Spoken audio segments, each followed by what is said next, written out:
ano po sa mabuti or hindi magandang kalagayan ano po sa ating mga buhay. Kasi minsan napakadaling magpuri ano po kapag tayo ay masaya. Amen. Ano po madaling purihin si Lord, madaling magpasalamat kapag maganda ang nangyayari sa ating mga buhay. Ano po, pero paano ano po kung halimbawa ay nakaranas tayo ng hindi magandang bagay? Ano po, and yung topic last Sunday ay non-stop praising God. Ano? Walang tigil na pagpupuri sa Panginoon. Amen. So, walang tigil, anuman ang ating kalagayan, ay dapat pinagpupuri tayo sa Panginoon. Amen. Alam mo, ang pagpupuri sa Panginoon ay hindi lamang sa panahon na tayo ay masaya o sa panahon na tayo ay okay. Ano po? Yes. Basahin natin yung verse sa aklat. Ano, chapter 16, verse 20 to 20. May mga Bible ito.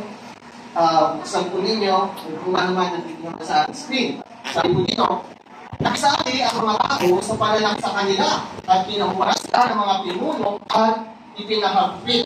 Ano po ito ay si Pablo at si Silas. Ano po? And sa verse 23, sabi po dito, pagkatapos ng pasin ng paulit-ulit, sila ay ipinabilanggo at pinabantay ang mabuti. Ano po? Sa verse 24, ipinasok sila ng bantay sa kaloob-looban ng bilangguan at inilagay, ano po, ang kanilang mga paa sa pagitan ng dalawang bigat na kahoy. So makita po natin, yun po yung kanilang kalagayan. Una po sila ay hinupi. Hindi nakita po kung ilang beses, ano po ilang pass. Pero ganun po nakakita yung parusa, ano po, sa mga tao. Unang kakalakot, sila po hinahapin. Ano po? And sa verse 25, ano po sa dito? Nang magkahati kayo na, ano po sila Pablo at Silas ay nananalangin at umaawit ng mga himno sa Diyos. Ano, at nakikita ang ibang mga. So nakikita po natin doon, ano po, sila ay nagpasasod ng kulta, kasapuyang kaya, ano po, sitwasyon, na ay masaya, ano po yung kanilang kawan. Ano po, tayo, ang mga bata tayo na narasan na panukin ng mga gulang, at ay masaya. Ano po, ay how much more na ikaw po ay hakagutin. Ano po, isa yung mga magulang ay kontrol pa. At dito po, wala yung kontrol. Ano talaga nakakapasin ka. So napakasakit. Ano po, maaaring masakit sa looban. Ano po, masakit pa, physically. Ano po, kasi mararamdaman mo, ano po yung mga kampas. Hindi naman yung paliwala, hindi naman siguro sila nanghit. Ano po, tapos sila pa ay kinulog. Ano po, at siya, hindi ka makakikilos ng ayos. Ano po, kapag ka nakapatong na mabigat na kahoy sa iyong pa. Ano, pero makikita natin dito si Pablo at Silas ay nananalangin at umaawit pa. Ano, tayo kaya sa ganung kalagayan, kaya pa natin umawit pa sa Panginoon. Bakit manalangin? Ano po kaya gawin? Umiiyak tayo sa Panginoon. Inutuloy natin tayo na kalagayan. Ano po, pero yung magpulis sa Diyos, ano yung umawit sa Panginoon sa ganung kalagayan, parang minsan napakahirap ano pong gawin. Pero ginawa nila. Ano po, tingnan po natin kung ano po yung nangyari. Next step po. Sa verse 26, sabi dito, walang nangaliming pag nalakas at nangayanig pati ang mga pundasyon ng biwan. Biglang nabuksan ang mga pinto at nakalag ang talingalang ng lahat ng bilanggo. So makikita po natin minsan, ano po, talagang may experience ka. Pero nakaiba, na pagka doon sa sitwasyon or sa kalagayang hirap gawin, ano, pero pag ginawa mo para sa Panginoon, minsan basta hindi natin masasabi kung bakit talaga po Diyos ang Panginoon. Hindi naman sa pero ang ikaw ay Diyos. Halimbawa lang po, hindi tayo pwedeng maging Diyos. Hindi ka ba kapag gano'n ang ginagawa ng tao? Silin po natin. Nalugod ang Diyos sa mga tao na may gano'ng taas ng puso. Na nasa kabilaan na kayang sitwasyon, nagpupuri kayo sila sa Panginoon. At wag natin itong sitwasyon na ito, hindi naman sabihin natin na sila yung talagang nagkasala. Hindi na sila itabi dahil may nagawa silang masama. Ano po? Nakakot sila dahil sa pagpapatoo, dahil sa pagkakaroon ng salita ng Panginoon. Hindi po dahil sa sila'y nagtakaw, hindi dahil sa sila'y pumatay. Pero parang inuwi silang kriminal, dahil sa pangalan ng salita ng Panginoon. At sa ganung kalagayan, patuloy pa rin sila nagpuli o umaawit na nanay sa amin po Panginoon. Sabi po dito, pag-aralas sila ng sa kakaibang bagay. Sana lumindol ng nakalakas, at doon mula sa pagkakalindol, ay nabuksan ang mga pinto at nakalam ang mga tanikala ng lahat ng bilanggo.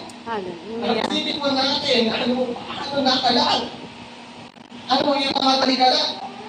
Alam niyo kung isa sa pagpupuri sa ating Panginoon, lumalaki tayo. Pag tayo po yung nagpupuri sa Panginoon, meron pong freedom na nangyayari. Isa na itatakas natin tayong mamamay.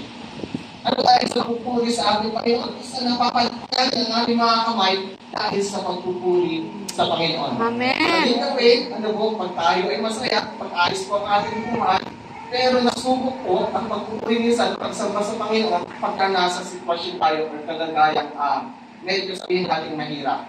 Or nasa bad situation tayo.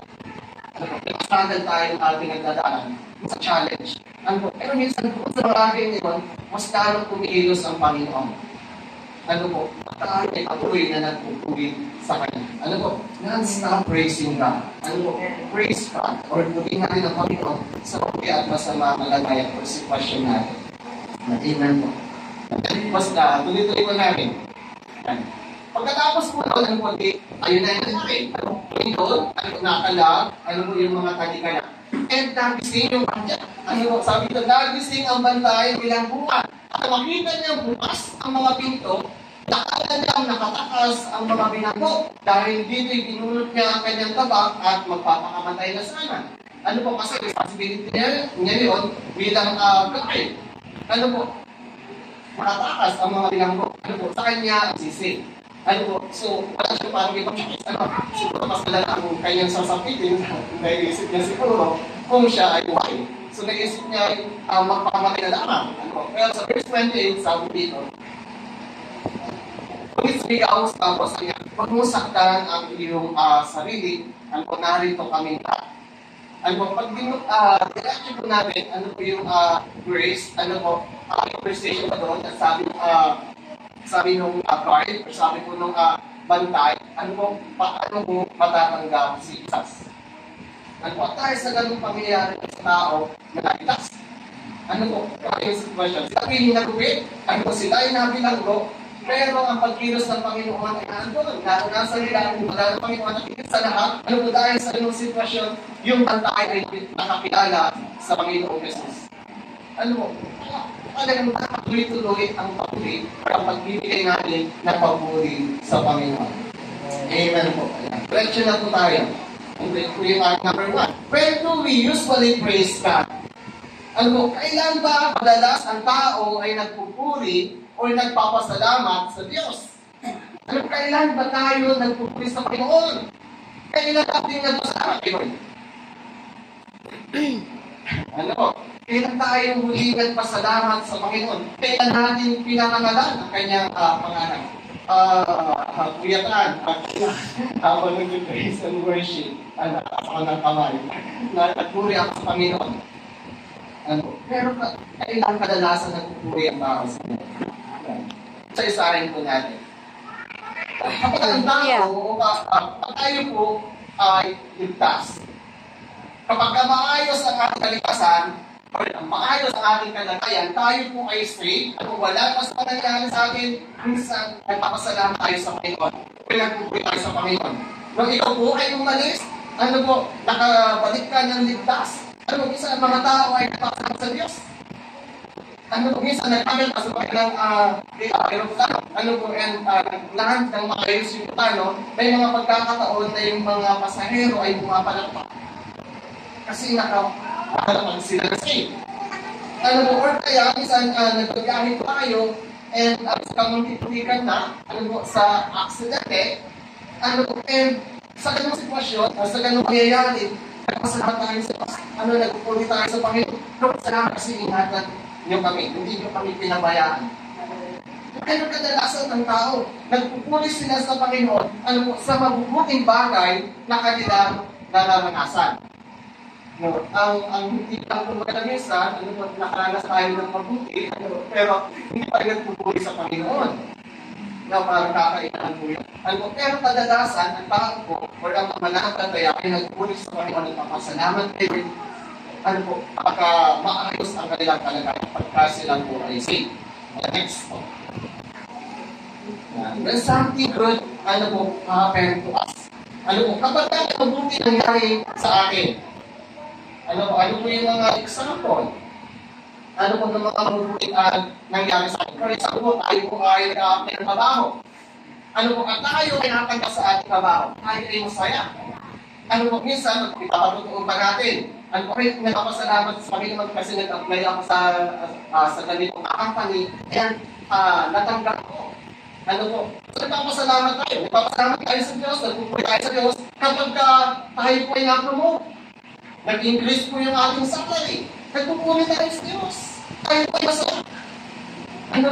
Ikaw po ay naging manager, naging vice president, naging president ng isang company. Tayo po ay nagpupuli sa Diyos. Tayo po ay nagpapasayahan. Tayo po ay nagpapasalamat. Kapag mayroong mga pasyon, tayo po ay nakaarap. Tayo po ay nakagraduate. Tayo ay nag-take ng exam. Mataas ang score na natin nakuha. Naka-perfect tayo. Nagpupuli tayo, mas masaya po tayo. Ito yung mga reason kung bakit minsan nagpupuli ang tao sa Diyos. Dahil sa mabubuting bagay na nangyari sa kanilang mga buhay. Nagpapasalamat natin sa Diyos. Pag namatay sila natanggap, kung nagpupuli po tayo sa Panginoon, nagpapasalamat tayo sa Panginoon. Pag madaan-tagaan ang ating edad. Pero sabi iba, may nababawasan daw. Po ang talagang hindi na po yun daragdagan. Sapagkat may nakatakdak sa buhay ng isang tao, ilang taon lang siya. So sabi nila, ako nag-graduate daw tayo, ay nababawasan ng ating edad. Pero sa naman, ay sabi na nagdadagdagan ang edad. Anyway, tayo pinagpapasalamat sa Panginoon pagka madating, po yung ating tao. At ito ang mga okasyon, nagkakalimutid po ng pamilya, po ang pamilya. Miss tayo po yung nagpapasalamat, kay Lord. Ayan. Next po. Ayan. Sa letter 2, sabi dito, when we overcome trials. Pagka nakakaranas tayo ng mga tagumpay, tayo ay nagpapasalamat, tayo po ay nagpupuli sa Diyos. Madaling po sa ganitong kalagayan o sa ganitong sitwasyon. Kasi nakatuntas ka na. Doon sa, kumbaga, pangit na sitwasyon. Ibig sabihin, napagtagumpayan mo na yung mga difficulties, napagtagumpayan mo yung mga problems na maaari mong naranasan. So tayo po ngayon ay masaya. Nung tayo po yung may problema o lumaharap sa mga trials, difficulties, hindi na po parang tayo malungkot. Pero once na ating napagtagumpayan na, ay kita nung bubabakas mo, masaya na. Nakakangiti na. Nakakapagpuri na, nakakapagpasalamat na sa Panginoon. So, pag may mga victories na nangyayari po sa ating buhay, nagpupuri po tayo sa Panginoon. Papasalamat tayo sa Panginoon. Madalas, napapansin natin yan. Especially pag time ng patutuo. Laging sasabihin ko ano yung kanyang naranasan at napagtagumpayan niya na kung ano na yung mga napagtagumpayan niya at paano kumilos ang Panginoon sa ganong sitwasyon. Yan, next po. Yan. So naman po, when we experience, kapag naranasan natin yung mga himala, ng Panginoon, nakaranas tayo ng kakaibang experience, nakaranas tayo ng miracle, tayo po'y nagpapasalamat sa Panginoon, tayo po'y namamangha. Talagang tumataas sa ating Lord, talagang napakabuti niyo. Lord, talagang wala kayong katulad, talagang kahanga-hanga kayo. Kaya pag nakakaranas din po tayo ng kagalingan, gumaling tayo sa ating karamdaman, ano po, nagpupuri tayo sa Panginoon. Ano po, kasi talaga naman totoo, ano po, mas masarap magpuri sa Panginoon pag wala kang nararamdamang masama. Ano po, pero pag hindi maganda ang ating pakiramdam, minsan ang hirap sumayaw, ang hirap itaas ang ating kamay. Minsan hindi tayo makakanta ng ayos kasi may nararamdaman tayo. Ano po, pero kung papansinin natin, ano po, si Pablo at si Silas, kung hindi hadlang kung ano po yung nararamdaman nila physically. Ano po, kung ano yung kanilang sitwasyon.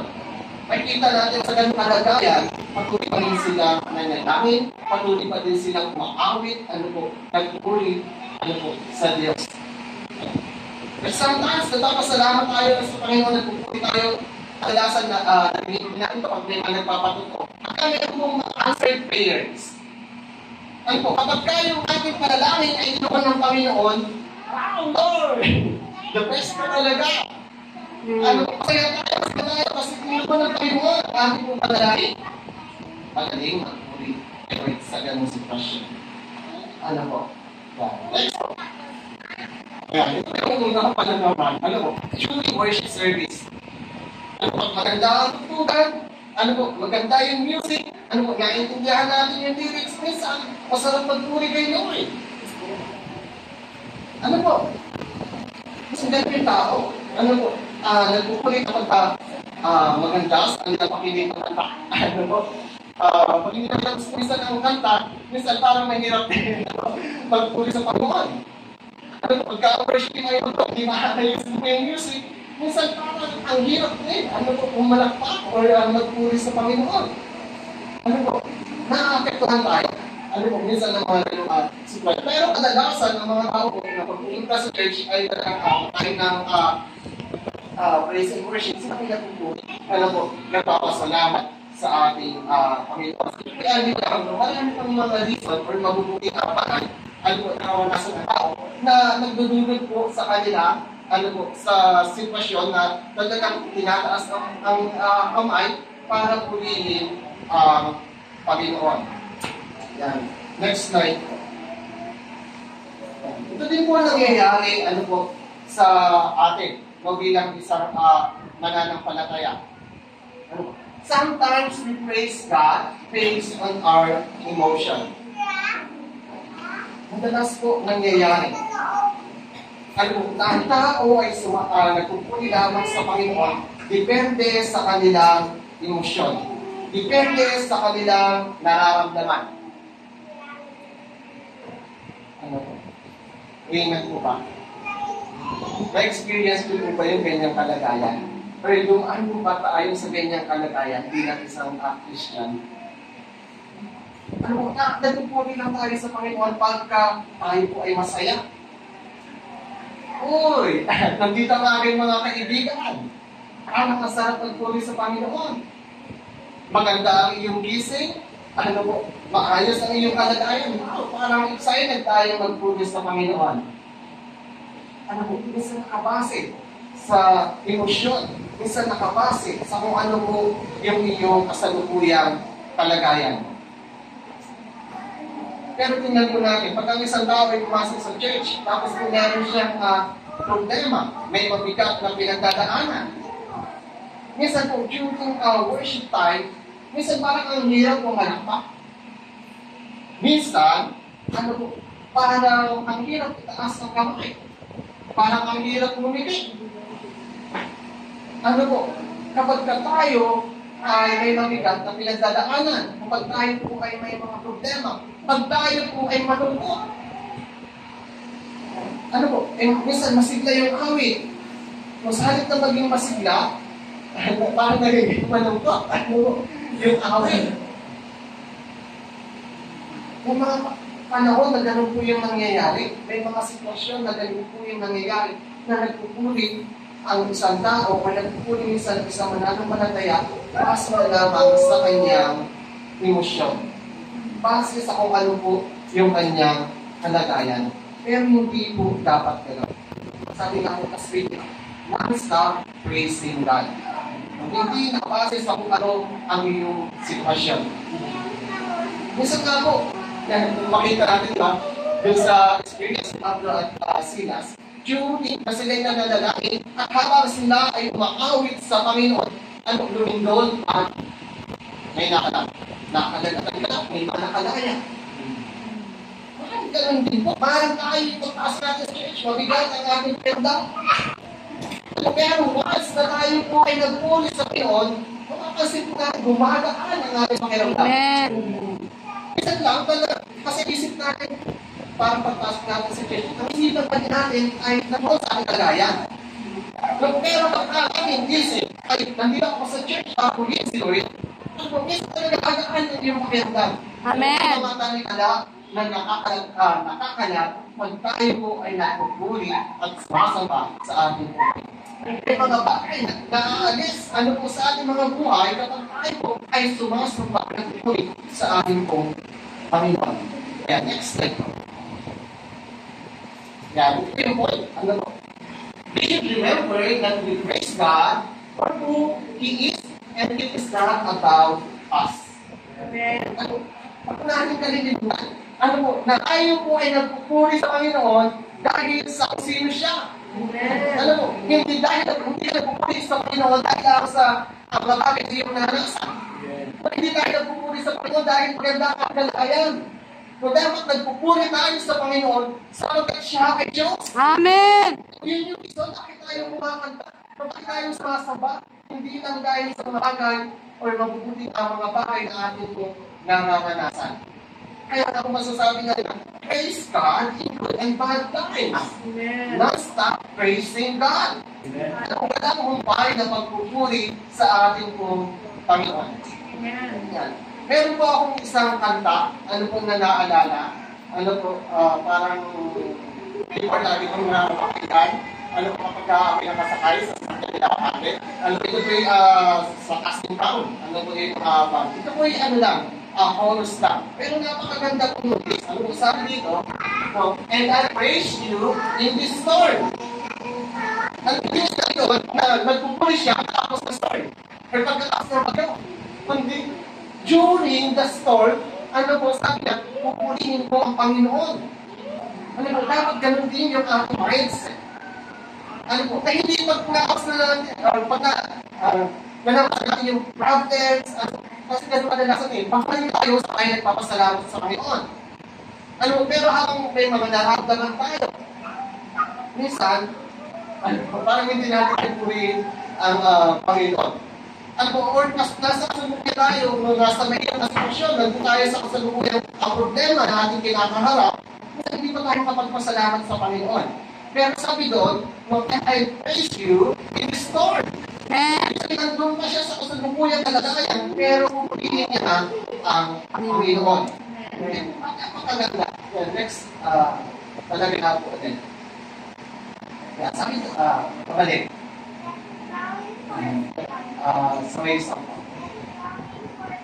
And I will lift my hands for you are who you are, no matter where I am. Ano, bakit niya pupiliin mo si Lord? Ano, bakit niya itataas yung kanyang kamay? Kasi si Lord ay si Lord. Ano, kahit ano yung ating sitwasyon, kahit ano pa yung ating kalagayan, ang Diyos ay hindi nagbabago. Siya ay Diyos pa din.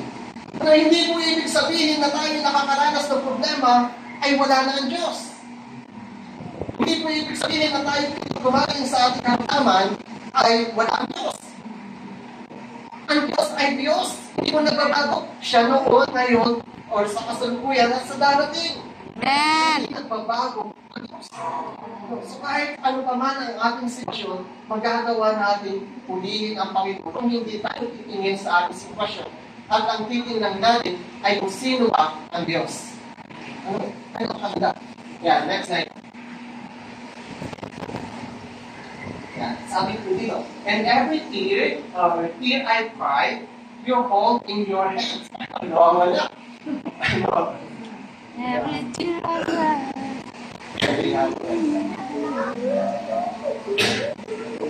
You never let my side. Magtutulpo yan. Ano, kahit naman pangit ang naranasan mong ibig sabihin na wala na ang Diyos.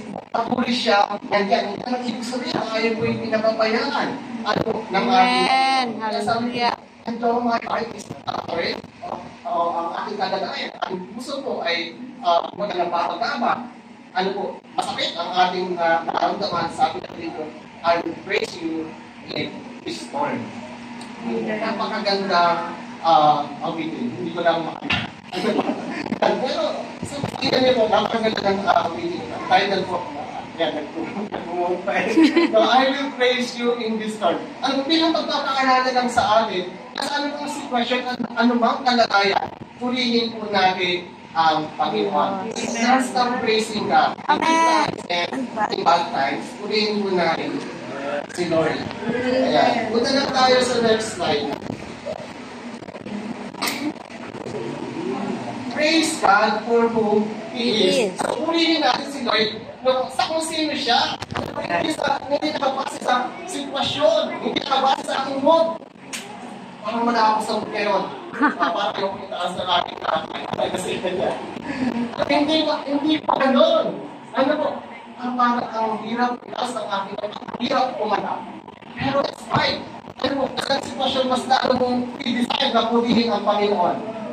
Nasa kabila ng hirap na sitwasyon, subukan mo po na mas lalong itaas, ihayag ang pangalan ng Panginoon. Naniniwala ako ano ang mga bagay na makakalag sa ating buhay kapag ginawa po natin ang bagay. Amen. Praise God for who He is. Ayan. Next slide po. Ano po? Bakit kasi pupurihin mo si Lord? Or sino ba si Lord? Ano? Hindi kaya ng ating isipan na ilarawan kung talaga kung sino ang Panginoon. Kung sa Biblia, may bagay na nakakilala kung sino po si Lord. Pero ito po ay sa abot lamang ng ating kaisipan. Ano po? Or sa abot lang ng kaya ng ating isipan. Pero talagang hindi natin kaya i-express. Ano po? Parang kulang ang masalita kung i-describe mo ang Diyos. Ano po? So, ito lang po. May natulanay. Ano po? Pero napakadami. Ano po? Na mga verses na nagpapahayag kung sino po ang Diyos. He is our Creator. At siya ang Diyos ang manlinikha. Basahin natin yung grace. Sa chapter 1, verse 16, sabi po dito, sapagkat sa pamamagitan niya ay ang nasa langit at nasa lupa, na nakikita man o hindi. Pati ang mga espiritual na kapangyarihan, pagkahari, pamamahala at pamumuno.